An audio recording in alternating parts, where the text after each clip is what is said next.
Abdirashiid Xasan Cabdinuur Janan waa wasiirka amniga Jubbaland oo ah nin ay baadi goobayso dowladda federaalka ee Soomaaliya. Waxa isagoo ku sugan magaalada Nairobi uu wareysi gaar siiyay ha noolaato isagoo sheegay inuu ku sii jeedo gobolka Gado oo saldhig u ah. Waxaad ku soo dhawaataan qaybtii koobaad ee wareysigaasi oo uu kaga sheekeynayo Janan waxa uu salka ku hayay xarigiisa iyo cidii ka dambeysay. Ugu horeyn waxaan weydiinay xaaladiisa iyo halka uu ku dambeeyay. بسم الله الحمد لله والصلاة والسلام على رسول الله أبيض ومحسنة أيام الأولى كانوا هذا يا فرصة عسيسي وقال لي يدمان حرينا أبوس السلام البدن الصومالي المسؤولين أيضا أنت بدن وحد يرد الثالث وهي وعي دلك كجرا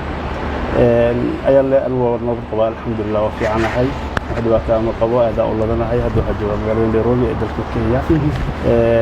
أسبوعين قد دائمين waxaan ku noolahay qayb ka mid ah dalka Soomaaliya aniga iyo ciidan fara badan oo qabiiliyeen ee Jubbaland iyo mas'uuliyiin reer Jubbaland intaba oo ka tirsan gobolka Gado gaar ahaan degmada Balxaawo duleedkeeda oo dalka Soomaaliya gudihiisa ah waxa la lahaa markii ugu dambeysay inaad baxsataan ugu dambeysay baxska bal nooga waran mana jirtaa inaad Kenya gashay markii hore oo aad Kenya u baxsatay waa ma santahay ayaan la walaalahay aniga sida ogtahay ummadda Soomaaliyeed ay wada ogtahay سنة كورونا قد ما هذا يلوك سجالة تونكي بشي سديدات سوداني كودي دي أنا وسافر وصعده دلك إثيوبيا مقالة أديس أبابا وحلي وقف دوبي ما أورنك على حبسي حرق مرة كرو حلي وقف دوبي مقالة عاصمة أورنك أنا عدى مقالة مقدشو مدة الصومالية كده حقيقي حقيقيا أفدوكي marka la qabtay waxa la yahay muddo 5 bilood waxaad u leedahay afduub marba hadii meesha laga qabtay ta garoonkii dawladda wax ku qabtanayeen ciidamadii dawladda oo ma santa ayaan le waxaan afduub u leeyahay waxa arki jiray dalka Soomaaliya markii burburka uu dhacay ganacsato Soomaaliyeed oo inta badan markii ay dhaqaale iyo kala dhunsadaan beel ahaan dadku u raadsado oo qof qabsado oo guri ay ka leeyihiin أفضل بحنا الله يعني مركي أنا اللي قبتها دي الذنوب اللي وهي أما الذنب عن قلي دولد وأذان الصوم أيضا قبل شديد شرع درائه أفتان وأكل أسيليا اللي يوحي حرون دولدين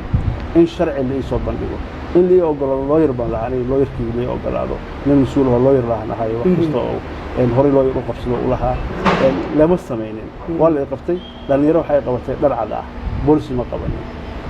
وحل يجي يصير اللي يسوي لأنه مقدسه وكلا قانون inta badan muqdisho ku korayo ku noolaabana xaafadada aad u kala qaano waxa la igay xaafad aan fahmahay dawladdu in si gacan ku hinteeda ay cariiri ay tahay markii aan tagay goobtaas la igay ragii oo waday waxaan su'aalay adinka garoonkii dawladda iga soo qabatay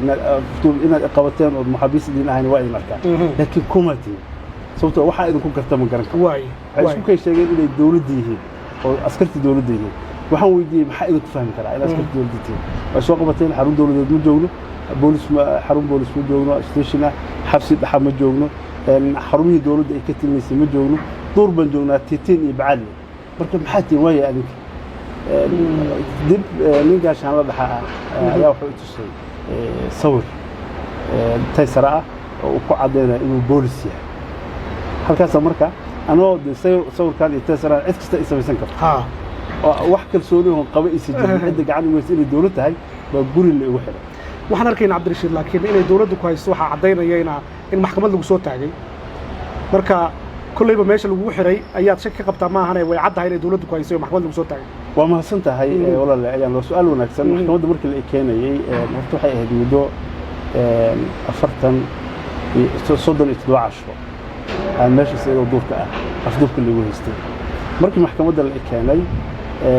طبعا وحلا دنت لقى له واحد إن صور أمد الصومالية يباش عالم كله تسيو لكن ما هن محكمة الإكاني أو قارن إيجوان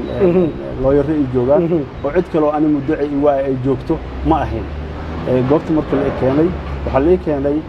من قدوميها جولك محكمة قدوميها جولك بنادر أو مصلي هذا هذا حلك اللي قاضي إن أنا جاهي قفكم إيش اللي كان ساعد اللي إيكانوا كبرادي وربك ما هين ورب يوصل وحا يقوم دعي نمان سراكيب هو بوليس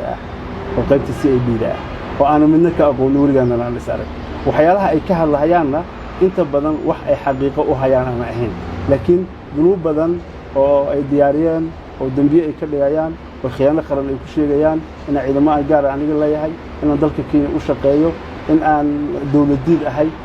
inaan khiyaano qaran sameeyey inaan dad shacab allaayay waxyaalo noocaas oo fara badan inaan kufsi geystay xataa oo xaqiiqiyan erayada dhegteeda waxay maqasho ugu dhibka badnaa ah oo yaa abaabulay bay kula tahay marka kiisaskaas waxa abaabulay hay'adda nabadgelyada saraakiil ka tirsan oo taliyaha nabadgelyada iyo nin la yiraahdo kulane oo asaga u ah secretary u ah oo faahfaahsin u ah ayaa abaabulay barnaamijkaas yay colaad kala dhaxaysay sababtu maxay tahay arrintan ay ku dhacayso waa mahadsantahay waa su'aal wanaagsan walaal nimankaas niman dhalinyaro oo Soomaaliyeed oo muslimiin ay ayaan waliba qaarkood aan muddo dheer isbaranay sida hadda faahfaahsin oo kale waxa ku sababay barnaamijkaas waxa jirtay aniga shakhsiyan anoo dalka dibadiisa ku jiro sanadkii 2015 eedeymo la soo jeediyay oo dad barnaamij siyaasadeed isku haynay ay gobolka Banaadir maxkamadiisa uga dacwoodeen shakhsiyan aniga in dilal aan ka geystay gobolka Gedo taas oo waxba aan ka jirin barnaamijka asaga ay xilliga ay heesas u dhacay ma jirin maxkamadda gobolka Gedo ma jirin xeer ilaaliyo guud oo dalka uu leeyahay ani su'aal weydiiyay ma jirin waxa jirta warqad من أول بان الشخصين قرابنا أحمد على الدهر دي هذا حر عليها جود وقرن كأها ورقد أقري سنة في الأول كل إسرائيل التبنكة بيش السدحات عن إسكو أرين نيروبي تليها نفسه فهي ياسين حالا كل ما شخصيا أنا السجارة ولا كل ما مدحوينها دولة الجبلان أحمد محمد الإسلام ولا كل ما وزير دراويش أو وزير كريم موجودة أنت بقى وحكاها لهاي رأي أسجع أولي هاي أو أحد ذلك الصومالية رأي وضع إن لقوا معمول كذا لكن حقيقيا رجع يجلس مكان سوري سنة أنا مقنن إن ذلك لقوا معمول كذا سياسيا هو شخصيا إجراها لي وحن ربا وحن أوجه هاي شخصيا ورقد لقى قري حل جاس شرع الدفع هذا وخلد هاي وحربنا ورقد إنا بنتين أنا كدولة دحان وحربنا مركان بنتين كده من أرنك على هذا الله waxaan su'aalay rajul Zambulu oo ku yaalo magaalada Nairobi gudaheeda waa meesha aan ku kulanay waxaan weydiiyay waxa aad rabtid inaad igala hadashay hadda iisha saa u fahmay warqadina adii qorto sharci darro la iga qoray waa ku mahadsantahay laakiin waxaan rabaa inaan fahmo waxa igala hadalso aad rabtid wixii waxaan rabaa inaan kala hadalno xilliga adiga warqadaas aan qornay kadib waa mahadsantiin aan ku iri horena ereygaas erey la mid ah waxa ii madaxweynaha dalka oo telefoonka wada hadal maxaa Cabdullaahi Farmaajo بش اللبعض وسلسلة كاس. مركز كيس هوري لقى قرآن كاس صارينا سأدرينا نوقف فلوس. أنا كدنا على إنه نوقف فلوس الشقين. واي.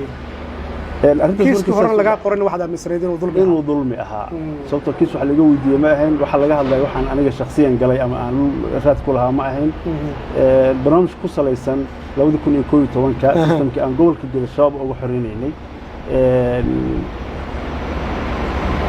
وحيالات دعي إذا ما دي أن مسؤول كوه يعني محمد سيد أذنهم مدحوينها مدحوين كجبلان يتيم لها إذا ما دي هو جامين هنا شلال كده هذا عيك الشعب ضد شباب هو سلوك كلته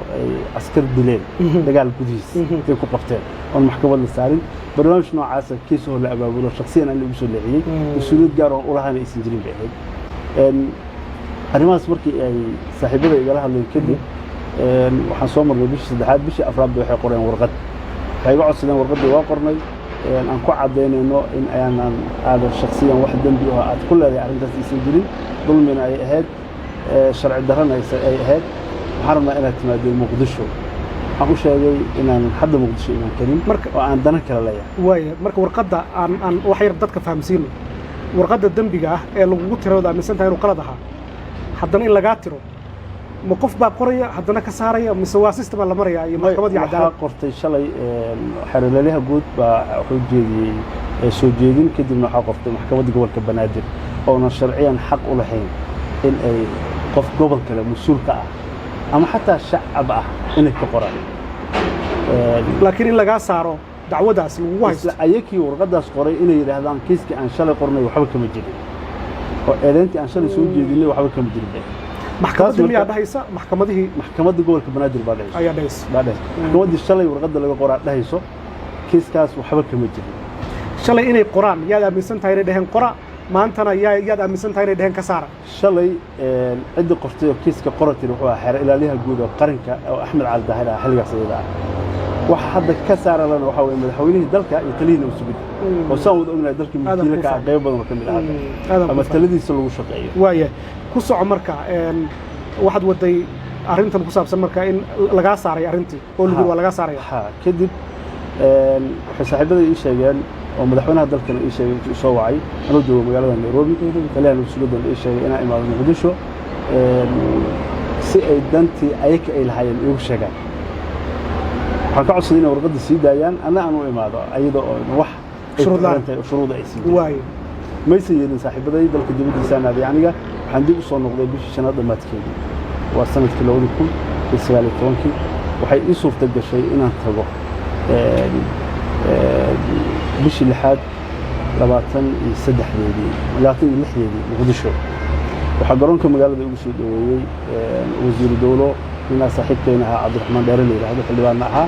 xildhibaan gaar ahaan kasoo jeeday Jubbaland gaar ahaan saaxiibana aniga wasiir ku-xigeenka amniga waasna xildhibaan ahaa iyo xildhibaano kale aad baa waxaa systemka aan tegitaankayga shakhsiyan tegitaan iska normal oo caadi ah caasimada dalka aan ku tagay markaan saaxiibadayaan inaan arkay ujeedkii warqadan iyo xujada ka dhigay inaan Muqdisho tagana inaan tago ay sii daayaan eebaheed laakiin garoonka waxa la igu soo dhaweeyay sidaas ka duwan oo ummadda Soomaaliyeed ay sawaradii iyo in badan buraha bulshada la soo geliyay xilli ay laga daawan karo haddana aan cadeyn ahaan hayn karaba si heer sare lagu soo dhaweeyay la soo dhaweeyay xaqiiqiyan soo dhaweynta sayida waxba ma u qaadan ragga ku soo dhaweeyay marka waxay ahaayeen wasiiro iyo xildhibaano rag la soo abaabulay waa soo shaqeeyay inta badan saaxiibo la ah taliskana sugida arintaas markay dhacday kadib habeenkaas waxa aad loo buubuuliyay baraha bulshada imaatinkeedii oo ka duwan imaatinka hore aan xamar tagi jiray shakhsiyan aan iguma jirin wax ka duwan imaatinka hore aan xamar tagi jiray cid aad tiri soo dhaweeyay ma jirin cid aan soo dhaweeyay ma jirin dabcan marka aan Muqdisho tagayo system baa jiray dalka ka jiray argagixisada shabaab aan la diriro dadka la diray kamid ahaa si gaar iskaga ilaaliyo markastoo Muqdisho tagayo dad baan wixii jiray gaari bulburuuf ay ciidan baan dalban jiray si goobta aan tagay ay geeyaan goobta aan tagayna markastoo waxay aan jirtay xarunta taliska gudaheeda si fiican oo hotel kuma aan degi jirin gurina kuma aan degi jirin kadib si fiican lagu soo dhaweeyay si wanaagsan baa la ii soo dhaweeyay soo dhaweyn kadib waxaan degay xarunta nabad sugidda habeenkii baan bariyay habeenkii 28 ka ahayd waxaan la kulmay madaxweynaha waxa ii geeyay taliska nabad sugidda saraakiil kamid gaar ahaan ninkii leeyahay kulane waan soo salaamay madaxweynaha waa ka soo noqday 19 waan dib ugu laabtay waxaan muddo fadhinay muddo 4 saacadood ah labadina kaliya ma waxaan la fadhiyay nin leeyahay kulane waxaan dhaxmaray madaxweynuhu waa hadal dheer waxaan fahmay ujeedka iyo danta la iga leeyahay oo ah in doorasho Jubbaland oo soo dhaw oo bishaas gudaheed inay dhacdo ay tahay bishaas markaas lixada oo toddobaad oo ku dina bisdeed gudaheed inay dhacdo ay tahay in aysan madaxda dalka ama madaxweynaha iyo taliska nabadgelyadu aysan rabin madaxweynaha Jubbaland Axmed Maxamed Islaam markaasna musharax ahaa inuu dib ugu soo noqdo xilka waxa waqtigaas dheer in badan aniga madaxweynaha ka wada hadlaynay inaan isku dayno dalkan meesha uu ka yimid annagoo fiirnayno in labada nin oo Soomaali markii laga soo tagay ilmo adeerka ah oo 4.5 qoriga gaarka ah wax ku wada leh in isfahan ka dhex abuuro waxa ii soo bixi weeyday inuu diyaar u yahay madaxweynuhu bilkuliyaba inuu heshiis la sameeyo Axmed Maxamed Islaam ama Axmed Madoobe kadib waxa ii soo baxday qatar ah in shacabka Soomaaliyeed oo Jubbaland gaar ahaan dad qoys isku ah oo markii beel ahaan lidaado marxaan ay ogaadeen in la isku diro oo dhibaato ka iman karto qatarteeda aad u farabadan baa ii muuqatay shakhsiyan yaa isku diray marka waxay soo baxdeen isku dirayaan madaxda dalka madaxweynaha ugu sareeyo ee taliska nabadgelyada maxaad saas ku leedahay muxuu ku yiri asaga waxaan saas u leeyahay hadii uu doonayo inuu Axmed meesha ka qaado si sharci darro aan u maro waxay isku bedelaysaa Soomaaliya waa fahmi kartaa qabiilkiisa adeegsado uu adeegsado waxa markaas iyada magaalada Muqdisho joogo odayaal mareexaan ah oo hoteelada degan oo la leeyahay Jubbaland baa waxa ku dhisaysan gedo oo xildhibaanada soo saaraysa marka wuxuu ku yiri qabiil ahaan rabnaa in aniga uga hortagno waa dabcan sidii u dhigan tahay dad mar hadii odayaal qoys meesha fadhiyaan anoo wasiirka amniga Jubbaland ka qoysna la madaxweynaha la yeeray danta la igala hadlayeen ay tahay Axmed la diray iyo Jubbaland waxay isku bedelaysaa wixii dagaal qabiil waxaan madaxweynaha kala hadlay arrintaas inaysan sax ahayn dagaal qabiil iyo dagaal sukayn la soo celiyeen ay sharci ah sax ahayd dhig sukay in la daadiyo aysan wanaagsaneyn asaga shakhsiyan sumcada ugu jirin aniga aanan rabin shalay wixii aan aas ka soo bilaabay oo maanta nidaam dawli ah u taagan inaan gacantiisa ku burburiyeen aan diyaar u ahay haddii suurtagal ahayn markii Axmed Maxamed Islaam iyo asaga ay isfahmaan waxa colaadda ay ka dhaxaysana labadooda ay tahay aan loo bedelin baasha qabiile labadooda lagu waxaa wateen qaybtii koobaad ee waraysi ilaa 3 qaybood ah oo aan ka qaadnay wasiirka amniga Jubbaland Cabdirashiid Janan qaybta labaad ee soo socota waxa uu kaga sheekeynayaa sida loo qabtay iyo dadkii uu la kulmay intii uu xabsiga ku jiray markuu yimid Saadar wuxuu igala hadlay Cabdirashiid waxaan u baahanahay madaxda dawladda waxay ku leedahay ciidan fariinaa la isoo faray ciidan joogo war su'aashu uu waxay diyaar u malaynaysaa inuu ku haysto waxaan ku wallaahi ilaahay baa iga yaqaan laakiin sidaan aaminsanahay farmaajo faadiya sinay haystaan baa aaminsanahay wuxuu okay bas waa sax uu qoslay wuxuu waxaan ka rabaa dawladdu fariina isoo fartay madaxda dawladda waxay iraahdeen dawladdu iyo isticmaalaan madaxda inuu soo dhigo dawladdu waxay ku leedahay